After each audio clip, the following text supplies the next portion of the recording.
ಮೂರನೇ ಬಾರಿಗೆ ಭಾರತದ ಅಧಿಕಾರದ ಚುಕ್ಕಾಣಿ ಹಿಡಿಯುವಲ್ಲಿ ನರೇಂದ್ರ ಮೋದಿ ನೇತೃತ್ವದ ಸರ್ಕಾರ ಯಶಸ್ವಿಯಾಗತ್ತಾ?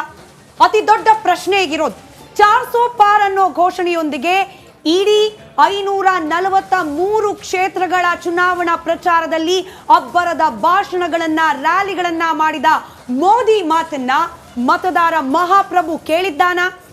ಚೋಡೋ ಯಾತ್ರೆ, ನ್ಯಾಯ್ ಯಾತ್ರೆ ಹೆಸರಲ್ಲಿ ರಾಹುಲ್ ಗಾಂಧಿ ದೇಶದ ಉದ್ದಗಲಕ್ಕೂ ಸಂಚರಿಸಿ ಕಾಮನ್ ಜನರ ಜೊತೆಯಲ್ಲಿ ಬೆರೆತು ನ್ಯಾಯ ಪತ್ರವನ್ನ ಮುಂದಿಟ್ಟು ನಮಗೆ ಈ ಬಾರಿಯ ಅವಕಾಶ ಕೊಡಿ ಅಂತ ಹೇಳಿ ಮನವಿಯನ್ನ ಮಾಡಿದ್ರು ರಾಹುಲ್ ಗಾಂಧಿ. ಇಂಡಿ ಮೈತ್ರಿಕೂಟದ ಮ್ಯಾಜಿಕ್ ನಿಜಕ್ಕೂ ಕೂಡ ವರ್ಕೌಟ್ ಆಗಿದೆಯಾ? ಆ ಮಹಾ ಚುನಾವಣೆಯ ಮಹಾ ಫಲಿತಾಂಶ ಜೂನ್ 4ಕ್ಕೆ ಆದ್ರೆ ಇವತ್ತು ಸೆಮಿಫೈನಲ್ ಡೇ. ಎಕ್ಸಿಟ್ ಪೋಲ್ಗಳ ಧಮಾಕ ಬೇರೆ ಯಾವುದೇ ಮಾಧ್ಯಮದಲ್ಲಿ ಇಲ್ಲದಂತೆ ರಿಪಬ್ಲಿಕ್ ಕನ್ನಡದಲ್ಲಿ ಡಬಲ್ ಎಕ್ಸಿಟ್ ಪೋಲ್, ಎರಡೆರಡು ಪ್ರಖ್ಯಾತ ಸಂಸ್ಥೆಗಳು ನಡೆಸಿರುವ ಸರ್ವೆ ರಿಪೋರ್ಟ್ ನಿಮ್ಮ ಮುಂದೆ ಇಡ್ತಾ ಹೋಗ್ತೀವಿ. ನೀನು ಕೆಲವೇ ಕ್ಷಣಗಳಲ್ಲಿ ನಂಬರ್ಸ್ ಈಗ ಎಲ್ರಿಗೂ ಇರೋದು ಕುತೂಹಲ ಅಷ್ಟೇ.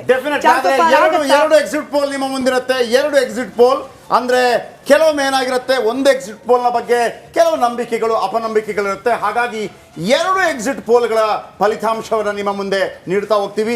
ಈಗಾಗಲೇ ನಾವು ಬಹಳ ಮುಖ್ಯವಾಗಿ ಎರಡು ಎಕ್ಸಿಟ್ ಪೋಲ್, ಒಂದು ಪಿ ಮಾರ್ಕ್ ಮತ್ತು ಮ್ಯಾಟ್ರಿಕ್ಸ್ ಎಕ್ಸಿಟ್ ಪೋಲ್ಗಳನ್ನು ನಿಮ್ಮ ಮುಂದೆ ಇಡ್ತೀವಿ. 543 ಕ್ಷೇತ್ರಗಳ ಪೈಕಿ ಯಾವ ಕ್ಷೇತ್ರಗಳನ್ನು ಗೆದ್ದುಕೊಂಡಿದೆ ನಿಮಗೆಲ್ಲ ಗೊತ್ತಿದೆ. 2014ರಲ್ಲಿ ಬಿಜೆಪಿ 282 ಸ್ಥಾನಗಳನ್ನು ಗೆದ್ದುಕೊಂಡಿತ್ತು. ಅಂದರೆ ಬಹುಮತಕ್ಕೆ ಬೇಕಿರುವ ಸ್ಥಾನಗಳಿಗಿಂತ 10 ಸ್ಥಾನಗಳನ್ನು ಜಾಸ್ತಿ ಗಳಿಸಿಕೊಂಡಿತ್ತು. NDA ಮೈತ್ರಿಕೂಟ ಅಲ್ಲಿ ಸರ್ಕಾರವನ್ನು ಸ್ಥಾಪನೆ ಮಾಡಿತು. ಎರಡು ರಿಸಲ್ಟ್ಸ್ ನಮ್ಮ ಹತ್ರ ಇದೆ ಎಕ್ಸಿಟ್ ಪೋಲ್ದು. ಬಟ್ 6 ಗಂಟೆವರೆಗೂ ನಂಬರ್ಸ್ ತೋರಿಸೋ ಹಾಗಿಲ್ಲ. ಎರಡೂ ಇದೆ. ಒಂದು ಕ್ಯೂರಿಯಾಸಿಟಿ ಅಂತೂ 6 ಗಂಟೆ ತನಕ ಉಳಿಸ. ನಡಿ ಈಗ ಶುರು ಮಾಡೋಣ. ಕೇಸರಿಯಿಂದ ಮನೋಲ್ಲಾಸ ಮನಸ್ಸು ಮತ್ತೇರಿ ಕುಣಿದಾಡಿದೆ ನೋಡು, ಮನಸ್ಸು ಮತ್ತೇರಿ ಕುಣಿದಾಡಿದೆ ನೋಡು. ಕ್ಷಣ ಕ್ಷಣವೂ ಆಚರಿಸಿ ಕೇಸರಿ ಹಬ್ಬ. ವಿಮಲ್ ಬಾಯಲ್ಲಿ ಹೇಳಿ ಕೇಸರಿ. ಬಟ್ ಹಿಂಟ್ ಕೊಡ್ತಾ ಹೋಗ್ತೀವಿ. ಈ ಬಾರಿ ಚುನಾವಣಾ ಆಯೋಗ ಒಂದು ಕಟ್ಟುನಿಟ್ಟಿನ ಒಂದು ಆದೇಶವನ್ನು ಹೊರಡಿಸಿತ್ತು. ಅದೇನಪ್ಪಾ ಅಂತಂದ್ರೆ 7 ಹಂತಗಳ ಮತದಾನವಾಗಿತ್ತು. ಒಂದೊಂದು ಹಂತದ ಮತದಾನವಾದ ನಂತರ ಕೂಡ, ಮತದಾನ ಸಂಪೂರ್ಣವಾದ ನಂತರ ನಮಗೆ ಚುನಾವಣೋತ್ತರ ಸಮೀಕ್ಷೆ ನಡೆಸೋದಕ್ಕೆ ಈ ಹಿಂದೆ ಅವಕಾಶ ಇತ್ತು. ಆದರೆ ಈ ಬಾರಿ ಅವಕಾಶ ಇರಲಿಲ್ಲ. ಹಾಗಾಗಿ ಇದು ಬಹಳ ಕುತೂಹಲವನ್ನು ಮೂಡಿಸಿದೆ. ನಾಗೇಂದ್ರ ಬಾಬು, ಬಹಳ ಕುತೂಹಲ ಇದೆ. 2019ರ ಚುನಾವಣೆಯ ಸಂದರ್ಭದಲ್ಲಿ ಸರ್ಜಿಕಲ್ ಸ್ಟ್ರೈಕ್ ವಿಚಾರ, ಪುಲ್ವಾಮಾ ಅಟ್ಯಾಕ್ ವಿಚಾರ ಸಾಕಷ್ಟು ಸದ್ದು ಮಾಡಿತ್ತು. ಆದರೆ ಈ ಬಾರಿಯ ಲೋಕ ಸಮರದಲ್ಲಿ ಹೆಚ್ಚು ಸದ್ದನ್ನು ಮಾಡಿದ್ದು ಅದು ಶ್ರೀರಾಮ ಮಂದಿರ, ಅಯೋಧ್ಯೆ ಶ್ರೀರಾಮ ಮಂದಿರ. ಇದು ಎಷ್ಟು ವರ್ಕೌಟ್ ಆಗಿದೆ.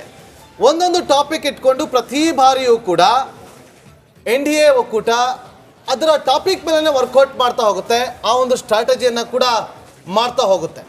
ಇದು ದೇಶದಲ್ಲಿ ಯಾವ ರೀತಿಯಾಗಿ ಸಂಚಲನವನ್ನು ಸೃಷ್ಟಿ ಮಾಡಿತ್ತು. ಈ ಶ್ರೀರಾಮ ಮಂದಿರ ಉದ್ಘಾಟನೆಗೆ ಕಾಂಗ್ರೆಸ್ನ ನಾಯಕರು ಯಾರು ಕೂಡ ಹೋಗಲಿಲ್ಲ. ಇದೇನಾದರೂ ಪೆಟ್ಟು ಬೀಳುತ್ತಾ, ಅಥವಾ ಕಾಂಗ್ರೆಸ್ಗೆ ಒಂದು ರೀತಿಯಲ್ಲಿ ಬೇರೆಯ ಆಯಾಮದಲ್ಲಿ ಒಂದು ಆಂಟಿ ಇನ್ಕಂಬೆನ್ಸಿಯ ವಿಚಾರವಾಗಿ ಏನಾದರೂ ವರ್ಕೌಟ್ ಆಗುತ್ತಾ ಅನ್ನುವ ಕುತೂಹಲ ಅಂತೂ ಇದ್ದೇ ಇದೆ. ಈ ರಾಮ ಮಂದಿರ ವಿಚಾರದಲ್ಲೂ ಕೂಡ ಅದನ್ನ ಒಂದು ವಿಚಾರವಾಗಿ ಇಡೀ ದೇಶದ ಉದ್ದಗಲಕ್ಕೂ ಕೂಡ ಮತವನ್ನ ಸೆಳೆಯುವಲ್ಲಿ ಫೇಲ್ಯೂರ್ ಆಯಿತು ಬಿಜೆಪಿ ಅನ್ನೋ ವಾದ ಕೂಡ ಇದೆ. ಚರ್ಚೆ ಮಾಡೋಣ. ಜಯಪ್ರಕಾಶ್ ಶೆಟ್ಟಿ ಮತ್ತು ಸ್ಮಿತಾ ಒಂದು ತಿಂಗಳು ಅಲ್ಲಿ ಇದ್ದು ವರದಿಯನ್ನು ಕೂಡ ಮಾಡಿದ್ರು. ಬಹಳ ಮುಖ್ಯವಾಗಿ ನರೇಂದ್ರ ಮೋದಿ ಅವರ ಕೊನೆ ಅಂದ್ರೆ ಮೊದಲ ಹಂತದ ಚುನಾವಣೆಯ ನಂತರದ ಕೆಲವು ಹೇಳಿಕೆಗಳು ಸಾಕಷ್ಟು ಚರ್ಚೆಗೆ ಕೂಡ ಗ್ರಾಸವಾಗಿದ್ದು. ಯಾಕೆ ಅಂತ ಹೇಳಿಕೆಗಳು, ಹಿಂದೂ ಮುಸ್ಲಿಂ ಹೇಳಿಕೆಗಳು ಯಾಕೆ ಬಂತು ಅನ್ನೋದು ಕೂಡ ಬಹಳ ಪ್ರಾಮುಖ್ಯತೆಯನ್ನು ಪಡ್ಕೊಂಡಿತ್ತು. ಹಾಗೇನೆ ಇಂಡಿ ಮೈತ್ರಿಕೂಟ ಬಹಳ ಬೇಗನೆ ಉಳಿದ ಪಕ್ಷಗಳ ಜೊತೆ ಒಂದು ಹೊಂದಾಣಿಕೆ ಮಾಡಿಕೊಳ್ಳುವಂತ. ಯಾಕಂತಂದ್ರೆ ಭಾರತ ದೇಶದ ಇತಿಹಾಸದಲ್ಲಿ ಮೊದಲ ಚುನಾವಣೆಯ ನಂತರ Congress party, Indian national Congress ಅತಿ ಕಡಿಮೆ ಸ್ಥಾನಗಳಲ್ಲಿ ಸ್ಪರ್ಧೆ ಮಾಡಿದ್ರೆ ಅದು ಈ ಬಾರಿ ಮಾತ್ರ.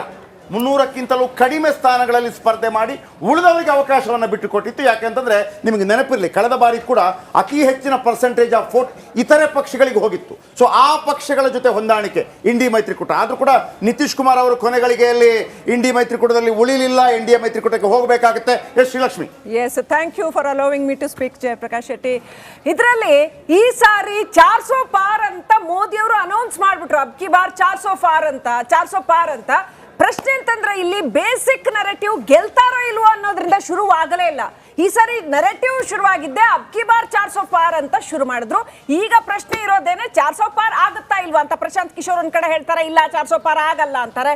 ಮತ್ತೊಂದ್ ಕಡೆ ಕರ್ನಾಟಕದಂತ ಕ್ಷೇತ್ರದಲ್ಲಿ, ಕರ್ನಾಟಕದಂತ ರಾಜ್ಯದಲ್ಲಿ ಇದು ಸ್ವಲ್ಪ ಡೌಟ್ ಇದೆ, ನಿರೀಕ್ಷೆ ಮಾಡಿದಷ್ಟು ಬರಲ್ಲ ಅಂತ ನಾವೇ ಎಲ್ಲರೂ ನಾವು ನೆನ್ಪು ಮಾಡ್ಕೋಬಹುದು. ನಾಗೇಂದ್ರ ಬಾಬು, ನಾವು ನೆನ್ಪು ಮಾಡ್ಕೊಂಡ್ರೆ ನಾವಿಲ್ಲಿ ಒಪಿನಿಯನ್ ಪೋಲ್ ಮಾಡಿದಾಗ 22ರಿಂದ 25 ಸ್ಥಾನಗಳು, 25 ಬರೋದು ಕಷ್ಟ, 23 ಅಂತೂ ಬರಬಹುದು ಬಿಜೆಪಿ ಜೆಡಿಎಸ್ ಮೈತ್ರಿಕೂಟಕ್ಕೆ ಅಂತ ಹೇಳಲಾಗ್ತಾ ಇತ್ತು.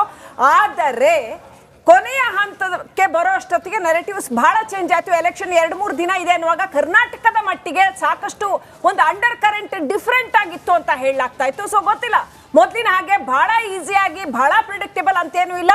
ಸೊ ಆಲ್ರೆಡಿ ಈಗ ಸ್ಮಿತಾ, ಜಯಪ್ರಕಾಶ್ ಶೆಟ್ಟಿ, ನಾಗೇಂದ್ರ ಬಾಬು ಹೇಳ್ದಂಗೆ ಬ್ಯೂಟಿಫುಲ್ ಆಗಿ ರಿಪಬ್ಲಿಕ್ ಕನ್ನಡ ನಿಮ್ಮ ಮುಂದೆ ತರ್ತಾ ಇದೆ. ಈಗ ಬರ್ತಾ ಇರುವಂತ ನ್ಯೂಸ್ ನಿಮಗೆ ನಿಮ್ಮ ಮುಂದೆ. ಈಗ ಎಕ್ಸಿಟ್ ಪೋಲ್ ನ ಮೊದಲ ಮಾಹಿತಿ, ಮಹಾಸಂಗ್ರಾಮದ ಫಲಿತಾಂಶಕ್ಕೆ ಕೌಂಟ್ ಡೌನ್. ಬಹುಶಃ ಸ್ಮಿತಾ, ನಾವು ಇಡೀ ದೇಶದ ನಂಬರ್ನೇ ಫಸ್ಟ್ ಕೊಟ್ಟು ಬಿಡ್ತೀವಿ ಅಂತ ಅನ್ಸುತ್ತೆ. ಯಾಕಂದ್ರೆ ಆ ದೇಶದ ನಂಬರ್ ಕೊಟ್ಟಾಗ ಎಲ್ರಿಗೊಂದು ಕುತೂಹಲ ಇರುತ್ತೆ ಏನಾಗುತ್ತೆ ಅಂತೇಳಿ. ಅದಾದ ತಕ್ಷಣ ಕರ್ನಾಟಕದ ನಂಬರ್ ಕೂಡ ಕೊಡ್ತೀವಿ. ವಿಶ್ವದ ದೊಡ್ಡ ಪ್ರಜಾಪ್ರಭುತ್ವಕ್ಕೆ ಮತದಾನಕ್ಕೆ ತೆರೆ ಬಿದ್ದಿದೆ. 542 ಕ್ಷೇತ್ರಗಳಿಗೆ ನಡೆದಂತ 77 ದಿನಗಳ ಕಾಲ ನಡೆದಂತಹ 7 ಹಂತದ ಚುನಾವಣೆಯಲ್ಲಿ ಆಲ್ರೆಡಿ ಇವತ್ತು ಮುಗಿದಿದೆ. ಯಾರಿಗೆ ಸಿಗಲಿದೆ ಮಹಾಭಾರತದ ಪಟ್ಟಾಭಿಷೇಕ? ಮತ್ತೊಂದು ಕಡೆ ಮೋದಿ ಧ್ಯಾನಸ್ಥರಾಗಿದ್ದಾರೆ ವಿವೇಕಾನಂದ ರಾಕ್ನಲ್ಲಿ. ಕಳೆದ ಬಾರಿ ಕೇದಾರನಾಥ ಗುಹೆಯಲ್ಲಿ ಧ್ಯಾನಸ್ಥರಾಗಿದ್ರು. ಇಂಡಿ ಕೂಟಕ್ಕೆ ಜೈಕಾರಣ, NDA ಕೂಟಕ್ಕೆ ಜೈಕಾರಣ. ಒಂದಂತೂ ಬಹಳ ಸ್ಪಷ್ಟವಿದೆ, ಈ ಬಾರಿ ಯಾರೆಲ್ಲ ಏನು ಪ್ರಣಾಳಿಕೆಗಳಿದೆಯೋ, ಪ್ರಣಾಳಿಕೆಗಳ ಬಗ್ಗೆ ಚರ್ಚೆಗಿಂತ ಹೆಚ್ಚಾಗಿ ಬೇರೆ ಬೇರೆ ವಿಚಾರಗಳೇ ಚರ್ಚೆ ಆಯಿತು.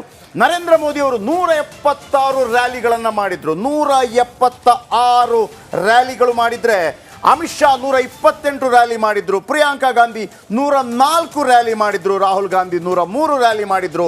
ರಾಜನಾಥ್ ಸಿಂಗ್ 98 ರ್ಯಾಲಿ ಮಾಡಿದ್ರು. JP ನಡ್ಡಾ 84 ರ್ಯಾಲಿ ಮಾಡಿದ್ರು. ಅಖಿಲೇಶ್ ಯಾದವ್ 71. ಎಸ್, ಈಗ ಬರ್ತಾ ಇರುವಂತ ಸುದ್ದಿಗಳು, ಈಗ ಬರ್ತಾ ಇರುವಂತ ಎಕ್ಸಿಟ್ ಪೋಲ್ ನ ಮಾಹಿತಿ ಇದೀಗ ನಿಮ್ಮ ಮುಂದೆ ಇಡುವಂತ ಪ್ರಯತ್ನಗಳನ್ನ ಮಾಡ್ತಾ ಇದ್ದೀವಿ.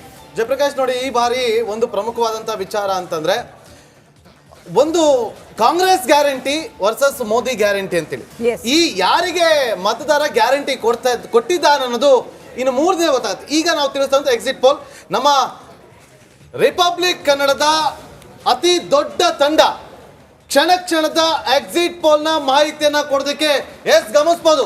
ಬೆಳಗಾವಿ, ಬೆಂಗಳೂರು, ಚಿಕ್ಕಮಗಳೂರು, ಚಿತ್ರದುರ್ಗ, ಬೆಂಗಳೂರು ದೀಪ್ತಿ ಇದ್ದಾರೆ. ನವದೆಹಲಿಯಿಂದ ನಮ್ಮ ನವದೆಹಲಿ ಪ್ರತಿನಿಧಿ ನಟೇಶ್ ಇದ್ದಾರೆ. ಧಾರವಾಡ ರಿಪೋರ್ಟ್ ಇದ್ದಾರೆ. ಹಾಸನ, ಬೆಂಗಳೂರು ಮಾದೇಶ್ ಇದ್ದಾರೆ. ಕಲಬುರಗಿಯಿಂದ ಓಂ ಪ್ರಕಾಶ್, ನಮ್ಮ ಪೊಲಿಟಿಕಲ್ ರಿಪೋರ್ಟರ್ ಸತೀಶ್ ಇದ್ದಾರೆ. ಕೊಪ್ಪಳದಿಂದ ಇದ್ದಾರೆ. ಹಾಸನದಿಂದ ನನ್ನ ಸಹೋದರಿ ದಿವಿತ್ ಕೂಡ ಜಾಯ್ನ್ ಆಗಿದ್ದಾರೆ. ಮಂಡ್ಯದಿಂದ ರಿಪೋರ್ಟ್ ಇದೆ. ಬೆಂಗಳೂರಿಂದ ನಮ್ಮ ಹಿರಿಯ reporter, crime reporter Sunil Dharmasthala ಇದ್ದಾರೆ. ಮಂಗಳೂರು ರಿಪೋರ್ಟ್ ಇದ್ದಾರೆ. ರಾಮನಗರ ನಮ್ಮ ಪೊಲಿಟಿಕಲ್ ರಿಪೋರ್ಟರ್ ಸುರೇಶ್ ಇದ್ದಾರೆ. ಶಿವಮೊಗ್ಗ ರಿಪೋರ್ಟ್ ಇದ್ದಾರೆ. ನಮ್ಮ ಪೊಲಿಟಿಕಲ್ ಬ್ಯೂರೋ ಹೆಡ್ ಆಗಿರುವಂತಹ ವಿಜಯ್ ಕೂಡ ಇದ್ದಾರೆ. ಯಾದಗಿರಿಯಿಂದಲೂ ಕೂಡ, ಎಲ್ಲಾ ಭಾಗದಿಂದಲೂ ಕೂಡ ಈ ಎಕ್ಸಿಟ್ ಪೋಲ್ ನಂಬರ್ ಬರ್ತಾ ಇದ್ದಂತೆ ಅಲ್ಲಿನ ಬೆಳವಣಿಗೆ, ಅಲ್ಲಿ ಏನೆಲ್ಲ ಚರ್ಚೆಗಳಾಗ್ತದೆ. ನಮಗೆ ಇಷ್ಟು ಸಾಕಾಗೋದಿಲ್ಲ ನಮ್ಮ ರಿಪೋರ್ಟ್ಗಳನ್ನ ತೋರಿಸೋದಕ್ಕೆ, ಹಾಗಾಗಿ ಪಾರ್ಟ್ 1 ಪಾರ್ಟ್ 2 ಅಲ್ಲಿ ತೋರಿಸ್ತಾ ಇದ್ದೀವಿ. ಇನ್ನೊಂದು ನಮ್ಮ ರಿಪೋರ್ಟ್ಗಳ ಲಿಸ್ಟ್ ಮತ್ತೊಮ್ಮೆ. ಹುಬ್ಬಳ್ಳಿಯಿಂದ ಪ್ರಕಾಶ್ ಇದ್ದಾರೆ. ಕೋಲಾರದಿಂದ ಸುರೇಶ್ ಇದ್ದಾರೆ. ವಿಜಯಪುರ, ದೇವನಹಳ್ಳಿ ಮಂಜುನಾಥ್ ಇದ್ದಾರೆ. ವಿಜಯನಗರದಿಂದ ನಮ್ಮ ರಿಪೋರ್ಟರ್ ಇದ್ದಾರೆ. ತುಮಕೂರು, ಹಾವೇರಿ, ಕಾರವಾರ, ಬೀದರ್, ಎಲ್ಲಾ ಕಡೆಯಿಂದಲೂ ಕೂಡ ನಮ್ಮ ರಿಪೋರ್ಟರ್ಗಳು ಈಗ ಆಯಾ ಭಾಗದಲ್ಲಿ ಏನ್ ಡೆವಲಪ್ಮೆಂಟ್ ಆಗ್ತಾ ಇದೆ, ರಾಜಕೀಯವಾದಂತಹ ಬೆಳವಣಿಗೆಗಳು ಏನಾಗ್ತದೆ. ಯಾಕಂದ್ರೆ ಎಕ್ಸಿಟ್ ಪೋಲ್ ಬಂದ ಬಳಿಕ ಇನ್ನು ಎಕ್ಸಿಟ್ ಪೋಲ್ ಆಲ್ರೆಡಿ ಇನ್ನು ನಿಮ್ಮ ಮುಂದೆ ಇಡುವಂತಹ ಪ್ರಯತ್ನವನ್ನು ಕೆಲವೇ ಕ್ಷಣಗಳಲ್ಲಿ ಮಾಡ್ತೀವಿ. ಆಗ್ಲೇ ದೆಹಲಿಯಲ್ಲಿ ಕಾಂಗ್ರೆಸ್ನಲ್ಲಿ ಒಂದು ದೊಡ್ಡ ಮಟ್ಟದಲ್ಲಿ ಮೀಟಿಂಗ್ ಕೂಡ ಆಗೋಗಿದೆ. ಹಾಗಾಗಿ ಯಾವ ಜಿಲ್ಲೆಯಲ್ಲಿ ಅಲ್ಲಿನ ಜನ ಏನ್ ಹೇಳ್ತಾರೆ, ರಾಜಕೀಯ ನಾಯಕರ ಒಂದು ಮೈಂಡ್ ಸೆಟ್ ಯಾವ ರೀತಿಯಾಗಿ ಸೆಟ್ ಆಗ್ತದೆ ಅದ್ರ ಬಗ್ಗೆ ಎಲ್ಲದರ ಜೊತೆಗೆ ನಮ್ಮ colleague Ranjith Republic global newsroom ನಲ್ಲಿದ್ದಾರೆ. ಬಹಳ ಹೆಮ್ಮೆಯ ವಿಚಾರ, ಇಡೀ ಚುನಾವಣೆಯನ್ನ ನೀವು ಬೇರೆ ಯಾವುದೇ ಮಾಧ್ಯಮದಲ್ಲಿ ಗಮನಿಸದಂತಹ VR ಟೆಕ್ನಾಲಜಿ, ವರ್ಚುವಲ್ ರಿಯಾಲಿಟಿ ಮೂಲಕ ಈ ನಂಬರ್ಸ್, ಹಾಗೆ ಯಾವ ಕ್ಷೇತ್ರದಲ್ಲಿ ಯಾವ ಅಭ್ಯರ್ಥಿ ಮುನ್ನಡೆಯಲ್ಲಿದ್ದಾರೆ, ರಿಸಲ್ಟ್ ಡೇ ದಿನ ಒಂದು ಅಡಿಷನ್ ಅದಕ್ಕೆ, ಇಡೀ ಏಷ್ಯಾ ಖಂಡದ ಅತಿ ದೊಡ್ಡ ಸ್ಟುಡಿಯೋದಿಂದ ವೆರಿ ಟ್ರೂ ರಂಜಿತ್ ಜಾಯಿನ್ ಆಗ್ತಾರೆ. ಎಲ್ಲರಿಂದ ಸಮಗ್ರ ಮಾಹಿತಿಯನ್ನ ನಿಮ್ಮ ಮುಂದೆ ಇಡ್ತಾ ಹೋಗ್ತೀವಿ. ಅದರ ಜೊತೆಗೆ ಒಂದು ವಿಶೇಷ ಪ್ಯಾನೆಲ್ ಕೂಡ ಇರುತ್ತೆ. 5 ಗಂಟೆಯಿಂದ ಬಹುಶಃ ರಾತ್ರಿ 8:30 9 ಗಂಟೆವರೆಗೂ ಕೂಡ ನಂಬರ್ಗಳನ್ನ ಸ್ಪ್ಲಿಟ್ ಮಾಡಿ ಯಾವ ಕ್ಷೇತ್ರದಲ್ಲಿ ಯಾವ ಕಾರಣಕ್ಕೆ ಈ ರೀತಿಯಾದ ನಂಬರ್ ಗೇಮ್ ಕಾಣಲಿಕ್ಕೆ ಸಿಗ್ತಿರ್ಬೋದು ಎಕ್ಸಿಟ್ ಪೋಲ್ ನಲ್ಲಿ, ಇದರ ವಿಶ್ಲೇಷಣೆಯನ್ನ ಮಾಡ್ತಾ ಹೋಗ್ತಾರೆ ನಮ್ಮ ಸ್ಪೆಷಲ್ ಪ್ಯಾನಲ್ ಟೀಮ್. ಇದೆಲ್ಲವನ್ನ ಗಮನಿಸೋಣ. ಆದ್ರೆ ಈ ನಂಬರ್ಸ್ ಕೊಡೋಕ್ ಮುಂಚೆ ಒಂದು ಸಮಗ್ರ ಮಾಹಿತಿ ಇರುವ ವರದಿ ಇದೆ. ಚುನಾವಣೆ ಹೇಗೆ ನಡೀತು, ಯಾವೆಲ್ಲ ರೀತಿಯ ತಂತ್ರಗಾರಿಕೆಯನ್ನ ಬಳಕೆ ಮಾಡಿಕೊಂಡ್ರು, ಎಕ್ಸಿಟ್ ಪೋಲ್ ಅದರ ನಂಬರ್ಸ್ ಕೊಡೋಕ್ ಮುಂಚೆ ಚುನಾವಣೆಯ ಒಂದು ಸಮಗ್ರ ಚಿತ್ರಣದ ವರದಿ ನಿಮ್ಮ ಮುಂದೆ. ದೇಶದ ಅತಿ ದೊಡ್ಡ ನೆಟ್ವರ್ಕ್ ನಿಂದ ಮೆಗಾ ಕವರೇಜ್. ದೇಶದ ಮತದಾರನ ಆದೇಶ ಎನ್ಡಿಎಗ ಇಂಡಿ ಒಕ್ಕೂಟಕ್ಕ. ಲೋಕ ಅಖಾಡದಲ್ಲಿ ಗೆಲ್ಲೋದ್ಯಾರು ಸೋಲೋದ್ಯಾರು. ಕರುನಾಡಿನ 28 ಕ್ಷೇತ್ರಗಳ ನಿಖರ ಫಲಿತಾಂಶ. ಫಾಸ್ಟ್ ರಿಸಲ್ಟ್ ಪಕ್ಕಾ result. Number 1 election team, number 1 network, number 1 coverage.